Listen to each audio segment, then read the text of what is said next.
Well,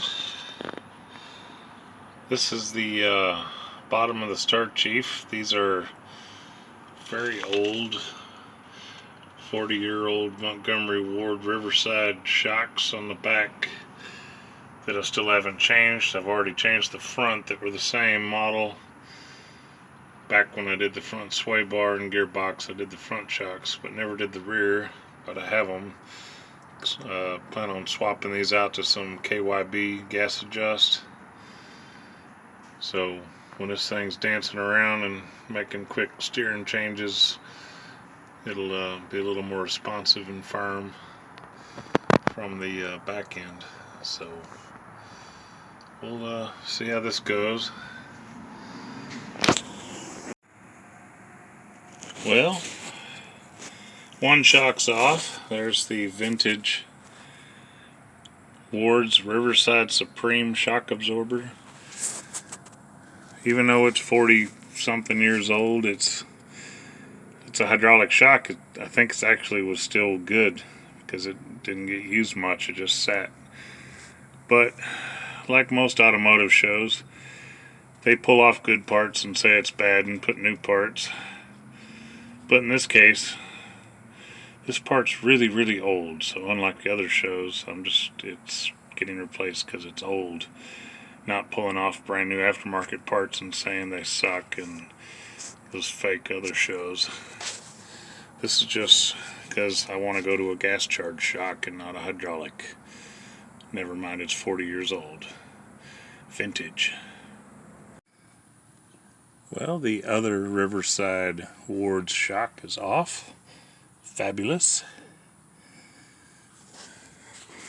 Now I just gotta go find where the new ones are I bought like 2 years ago.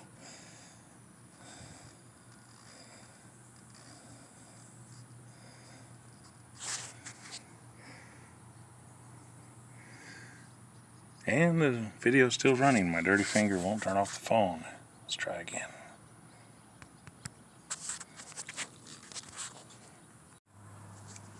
So we're gonna try this again, see how this works.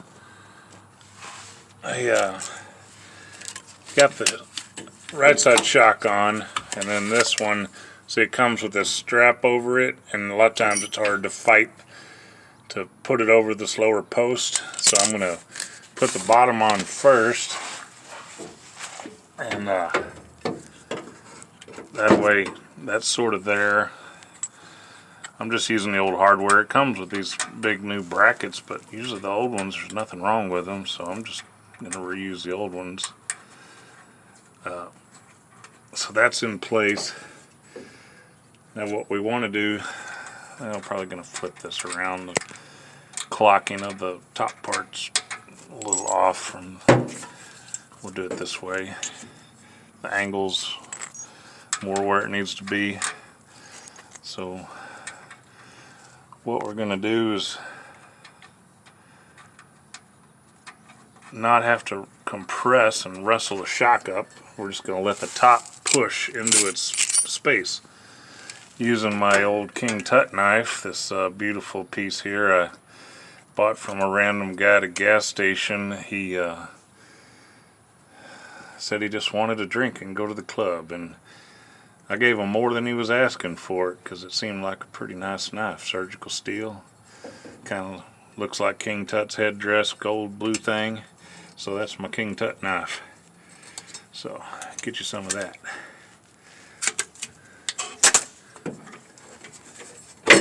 See, we got that up. Pull that piece out. Now all we got to do is scoot that around. We can get those bolts in. Start out with one.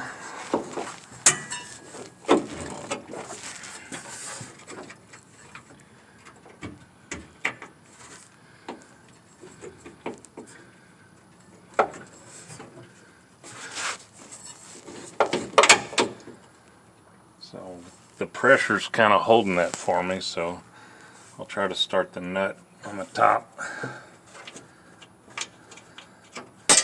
Never really liked this hidden nut on top setup. I wish they would have just used nut certs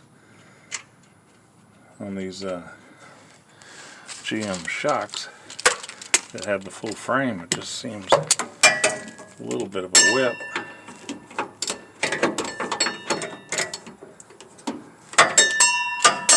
Oh, that's a bunch of pretty noises. Sounds like Christmas.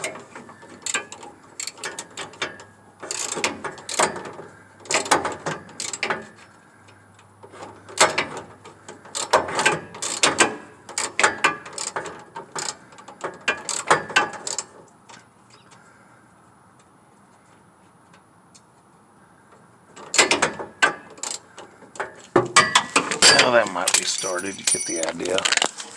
We're gonna wrestle around and get those in there. Check back. Well, all the torques are done.